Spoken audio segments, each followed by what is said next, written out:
We now have something very interesting. We now move into our first panel discussion for the evening, the Marketer's Guide to the Open Internet, Building Brand Trust Through Transparency. This session will explore how brands can foster consumer trust through ethical media practices, transparency, and responsible data usage. Please join me in welcoming our esteemed panelists. First up, we have Bharat Saxena, Marketing Director, Artsana, India. Please put your hands together for Bharat Saxena. Next up, we have Ipshita Chowdhury, Chief Marketing Officer, Valvoline, Cummins, India. Gaurav Sharma, Chief Marketing Officer, Campus Activewear. Sahil Rawal, Vice President, Brand Product Platforms Marketing, Axis Max Life Insurance Company.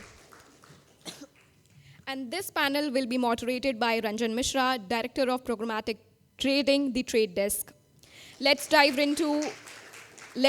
right into this engaging discussion.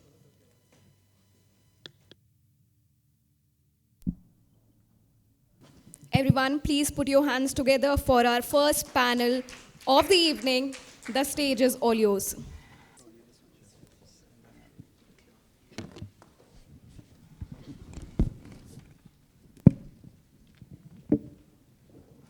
Awesome. Thank you, everyone, for coming, and thank you for the esteemed panelists here. And indeed, it was a great keynote. Tej, thanks for that thought-provoking keynote, understanding a lot in terms of transparency, which is our segue to the panel, the topic that we are talking about. I think transparency, as we talk about, is pretty much the stepping stone for the trust that we talk about. And it's increasingly becoming more and more important to get through that transparency to gain the trust of the consumer. I think we have a great topic, and we have amazing marketers at hand who are seasoned into this to run through your journey, to talk about how can we get more trust to the consumers by way of getting transparency or any other experiences that you can share with us. With that, I'm going to start first with maybe Bharat, with you. Open internet providing a lot of touch points, right? Consumer engagement and so on. Do you use this connectivity to build authentic relationship for your audience? Yeah, thank you, Ranjan. Thank you for asking this question. Yes, you are right that internet is full of information and a lot of content is there on the internet. But I believe the biggest question today every one of us is facing is that whatever information is available on the internet, is it what to believe and what not to believe. In order to build any authentic relationship with the consumer, I think trust and mutual respect are the very basic for any type of relationship, irrespective it is between brand and consumer, or it is between a spouse, or it is among friends, or it is even with your kids. Now, before I dwell much into this equation of building authentic relationship with consumers, I would like to give a background that I work for brand Chicco, and it is into baby care industry. And our consumers are basically new parents. All of us who have been in the journey of parenting, I think, would agree that this is the most fragile time when you get into the parenting. No matter whatever preparation you do, you always find yourself ill prepared. The moment baby comes to your hand, you enter into a new world, and every moment, every day, every hour, you keep on doubting yourself what you're doing is good enough for the baby or not. Now, in such a kind of situation, parents actually need a companion. They don't need preachers, because nobody can be perfect, but they want someone who can be there to cover their back. And that is what we do as a brand. So from our brand communication point of view, our approach is let parents be parent. We are there to enlighten their lives. So in terms of building relationship with your consumer, I think the first and foremost part is to have a transparent communication and being non-preachy. The second important aspect is the value creation. When you are communicating with your consumers, what value you are adding to their lives. We as a brand have a very big research center at our back, and with that help, we actually bring a lot of new content on the table for them, which really helps them on a day-to-day basis in their parenting helpful, making the parenting easy for them. And of course, all these open internet connection points, gives us that kind of freedom to communicate different content from different platforms. See, earlier there used to be a linear communication, like Tejendra was using the word that earlier there used to be standard media or walled gardens. Now in that situation, you can only communicate in a certain manner, or you can deliver only that particular information with a cost. Now with multiple touch points, it gives you as a brand that freedom that, okay, you can give one content on one platform, other content on another platform. At the end of the day, they are all combining the same message, but the way of delivery is different. So that's what we called having meaningful interaction. And these multiple touch points are giving us that freedom today. Absolutely, so well said. I think couldn't agree more, because I think these multiple touch points with the raised messaging and the content is super important to get that transparency and later on with the trust with the consumer, especially the brands like yours. Talking about the different touch points, and then there is a consistent messaging that I guess you all marketers kind of struggle most of the time. Across multiple channels, the open internet, as Tej mentioned, the reach is probably becoming bigger and bigger. There are multiple touch points. In the open internet, how do you balance reach and precisions? Because, yeah, cheaper reach versus precise audiences. Maybe, Gaurav, you can tell. It's interesting, actually. You know what? The classical codes of marketing won't change. It's the plumbing, which is important to reach consumers, but the way you sort of do marketing won't change. So when you do brand building, there are two parts to it. One is the timeless narrative, over which a brand is, that foundational narrative, the why part of it, the role of the brand in consumers' life, let's say beyond product. Why do I need to buy that and not something else? Then comes the timely interventions or timely expressions of the timeless narrative. Now, those could depend, as Bharat was mentioning, that there are multiple touch points. Those multiple touch points actually provide you, first, the different context, different consumer, the category shifts which are happening, and of course, the consumer's mindset can be different. The challenge in front of us is actually how can you marry the timeless bedrock of brand and timely expression of that to solve the business problem.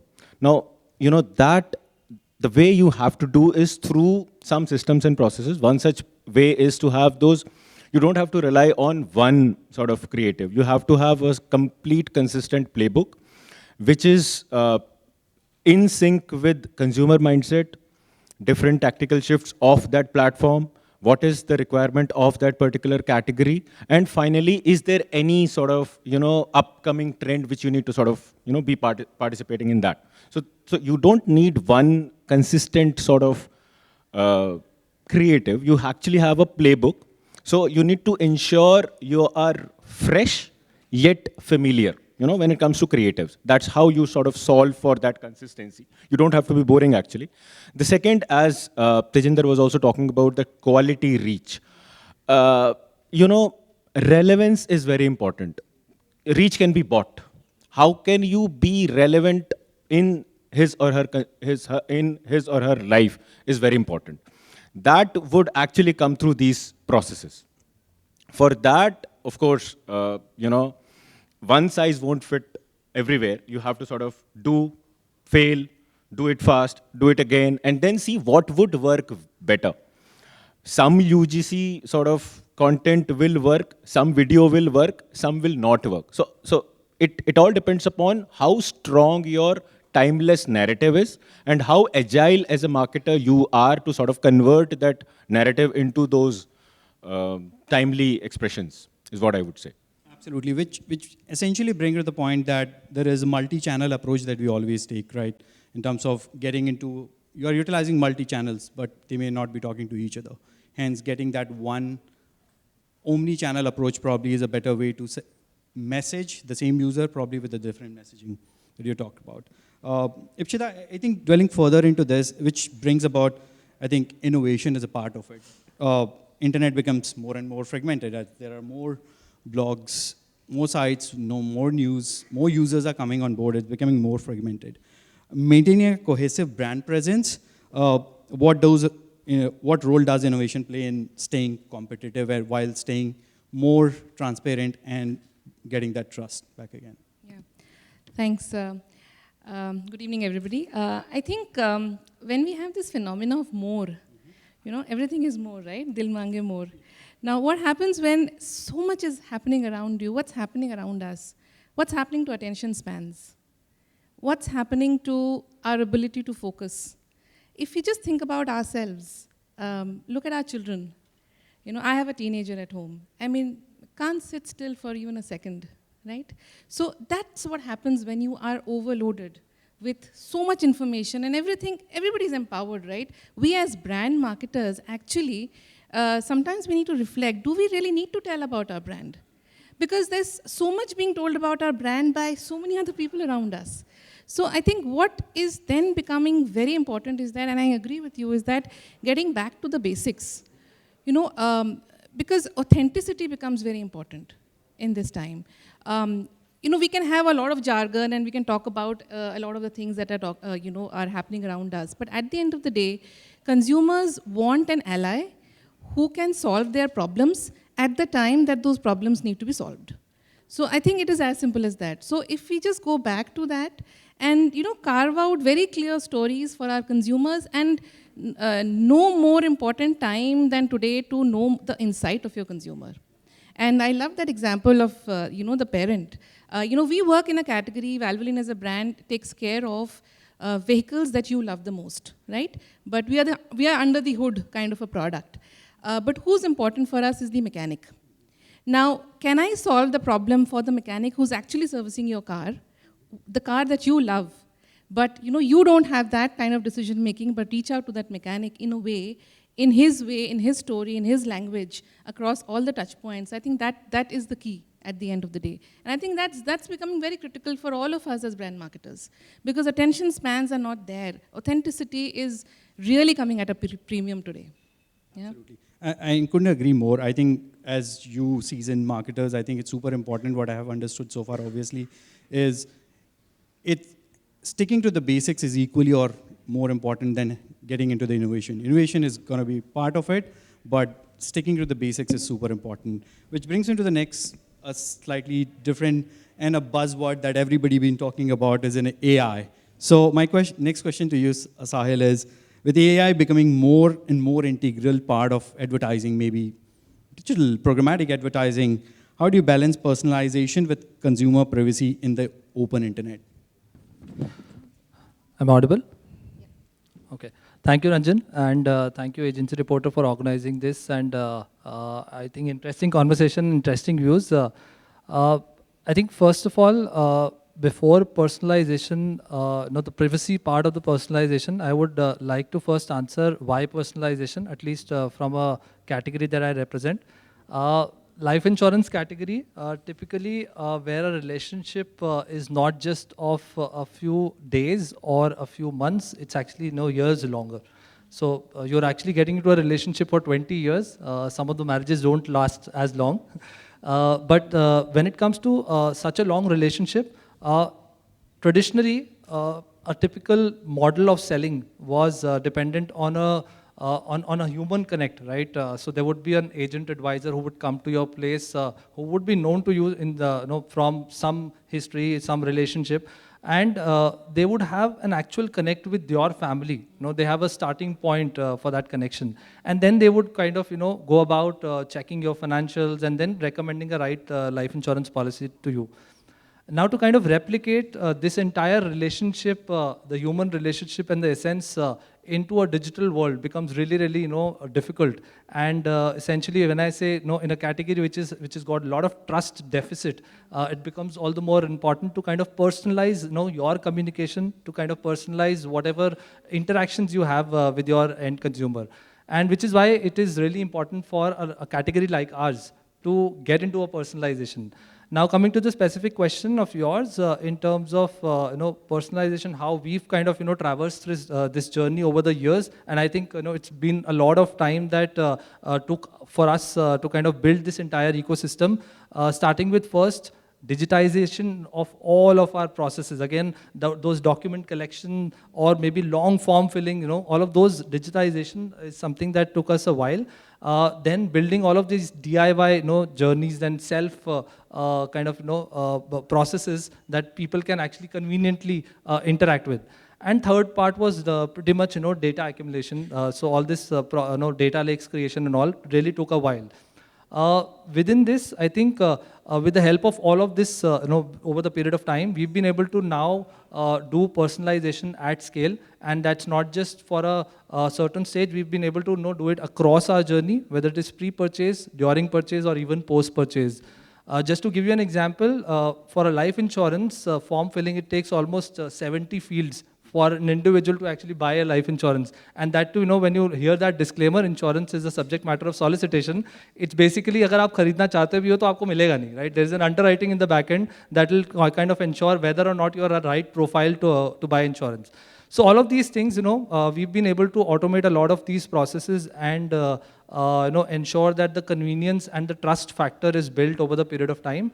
And last but not the least, I think in terms of privacy, it's the standard drill, whether it's consent, whether it's even hiding PII data, or even encryption when we kind of roll out our marketing automation campaigns have pretty much in place now, and there is only positive things to happen. Absolutely. And I must say one thing, you have definitely sold more than one policy to me, so definitely that is working for you. Dwelling further into the privacy concerns, I think it's becoming more and more important that how privacy, first GDPR and now DPDP, right?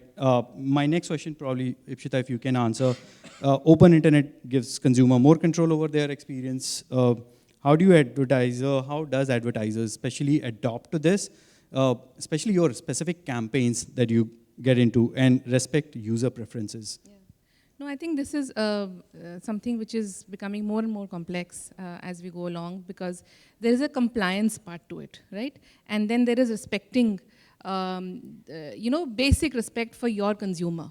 So these are two very different things, but they, tend to overlap. So I think from a compliance point of view, we have to be obviously like the basics have to be taken care of, whether it's consent, whether it's to ensuring that the basic guidelines are taken care of. I think what we tend to do now is that giving more context to what communication messages we want to give out, right? So I think contextualizing, being more relevant, not going after reach per se, but quality reach.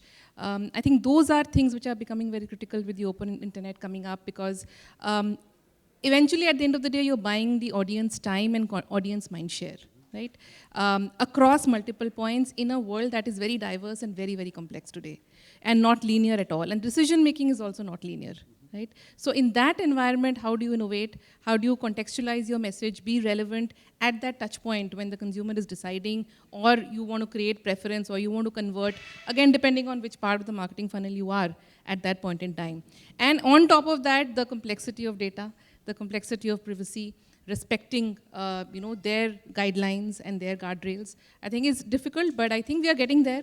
Messaging is obviously the most important thing. How you are contextualizing it, how you are making it more relevant, and staying within the realm of the guardrails that all the regulations are giving us in. So yeah. Super insightful. Anybody else? I think privacy is super, super important, getting more important as well. Anybody else want to have any thoughts on privacy? I just want to add on this point, like right now it's a compliance issue. We as marketers would know about it. The moment it will become big and be part of conversations with consumers, this will start with distrust before it gets into trust. Absolutely. And to me, honestly, the answer could be through a creative sort of thing. Is there a possibility for a brand to flip it that my point of differentiation is actually privacy? Apple tried, but not creatively.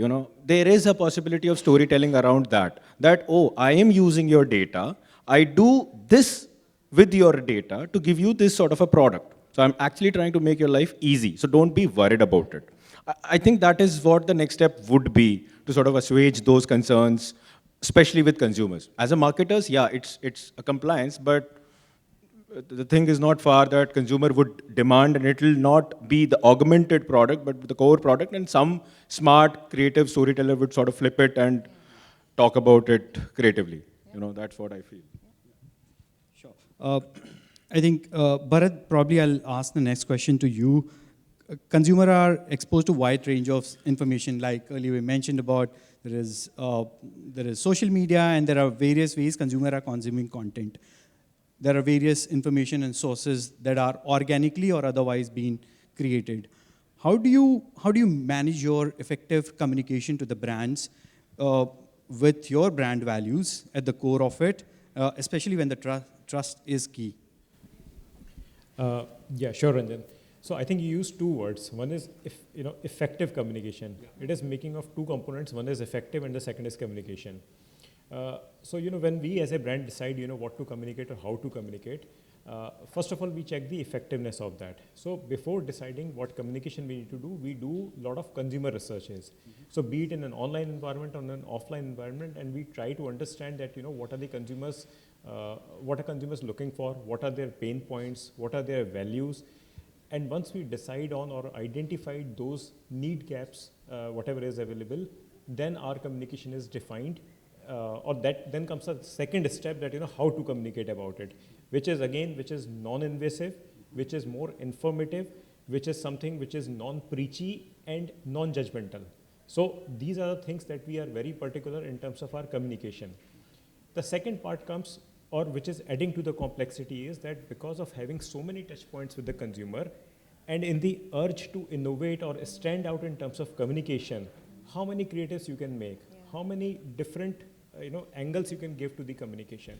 So to control that, or to bring a consistency in the communication, of course we have our own internal brand guidelines, which ensures that while we are providing the information or while we are providing that input to the consumer, but there is a certain brand value and a tone of voice which is getting into that. Then the third part comes into it, of course, adapting the content to the medium. So for example, if we are going on an X touch point, or if we are going on a social media now, in social media also, for example, if it is Facebook versus Instagram, we understand that what is the audience behavior over there. And therefore, on what kind of platforms an editorial kind of content may go, or an in-depth kind of a content may go, whereas media such as maybe Instagram, where it's more inspirational content which is going, in case of regular feed, or maybe when it comes to Reels, yes, there I can experiment with a little more in-depth study. So fundamental remains the same. First, we need to understand what my consumer want to hear.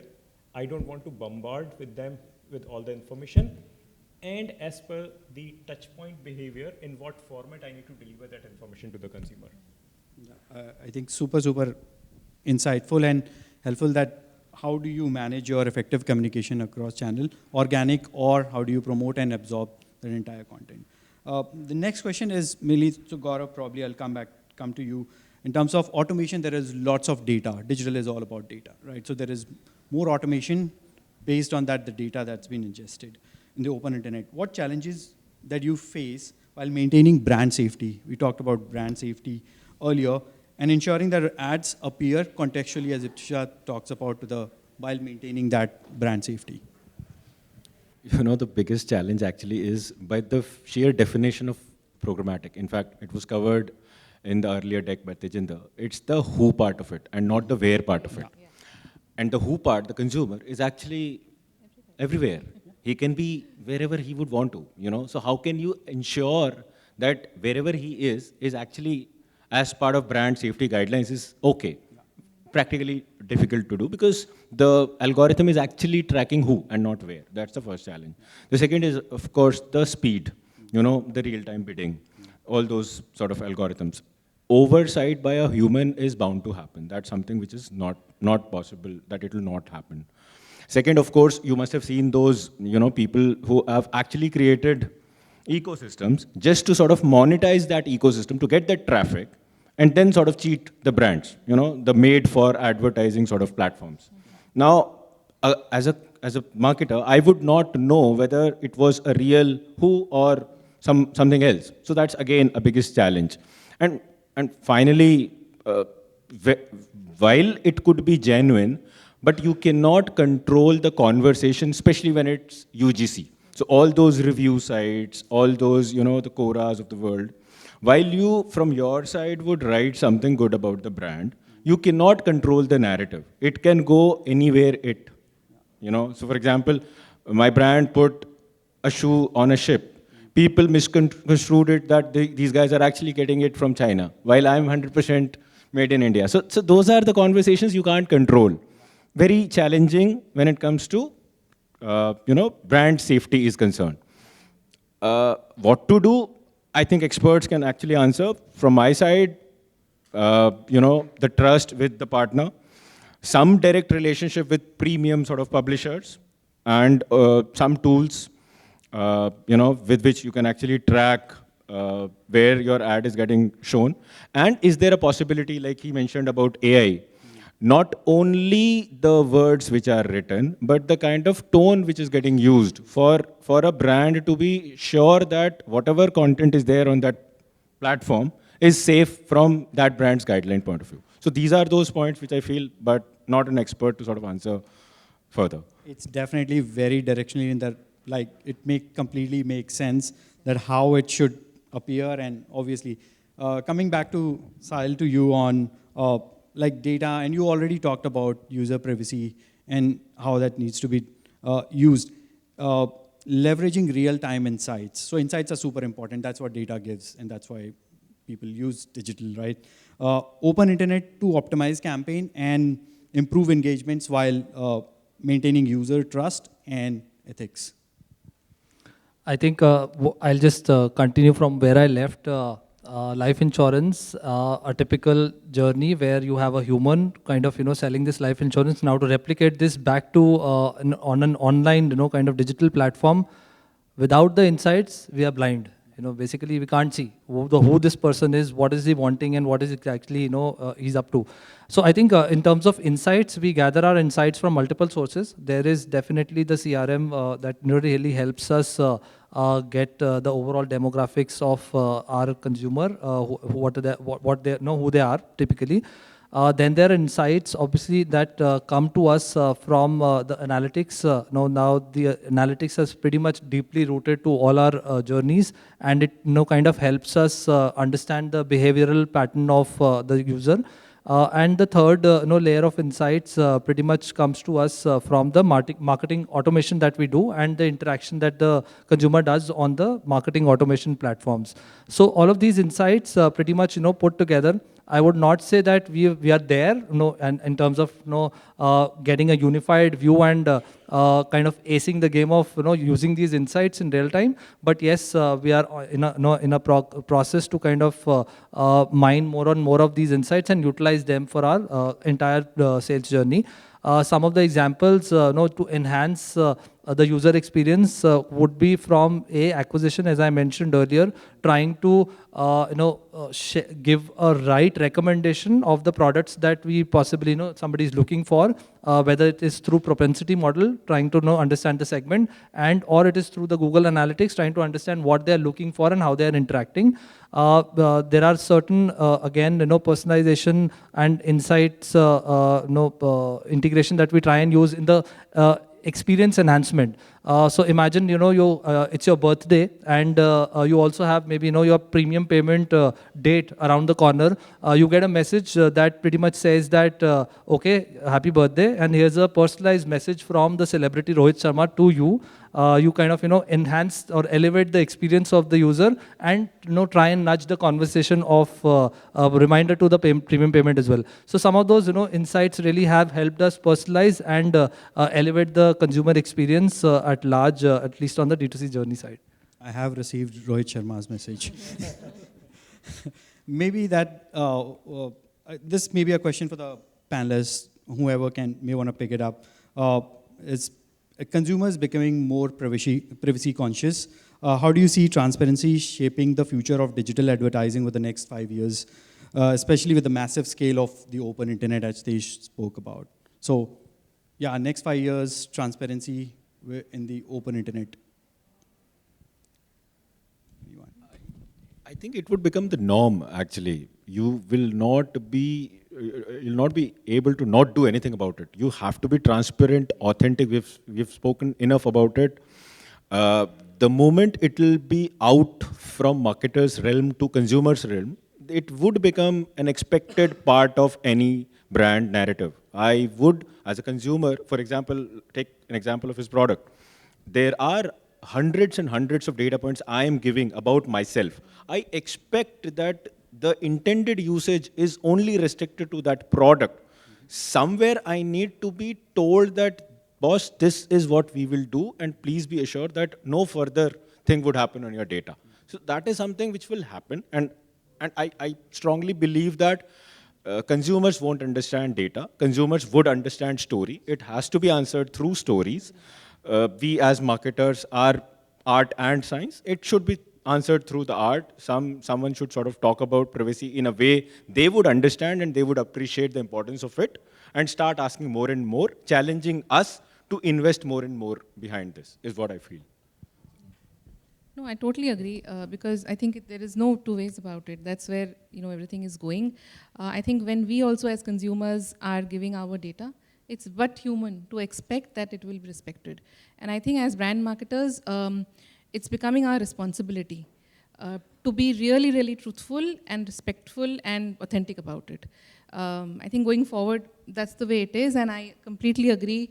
It cannot be a very rational conversation, but it has to be on the emotional plank. We have to tell stories. We have to gain that trust at the end of the day, because we are Disclaimer won't come. Yeah, I mean, the moment we make it mechanical, I think somewhere we'll lose the consumers, because around the world, we are living in a trust deficit world.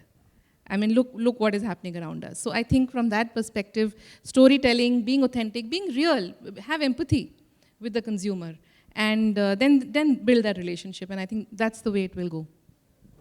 No, I agree with both the inputs what has been given. See, at the end of the day, you as a marketeer can intervene into the privacy of the person and create the content and send out that content from your side.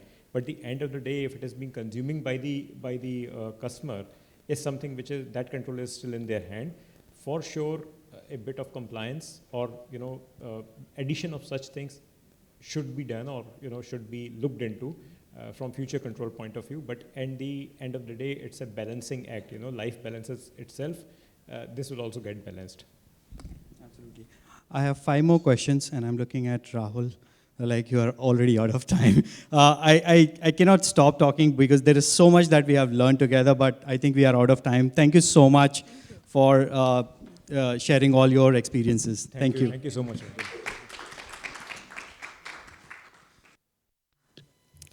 Thank you to our incredible panelists for such valuable insights. It was indeed a very insightful conversation, and I would request all of you to please stay on stage as we have a small token of appreciation for all of you.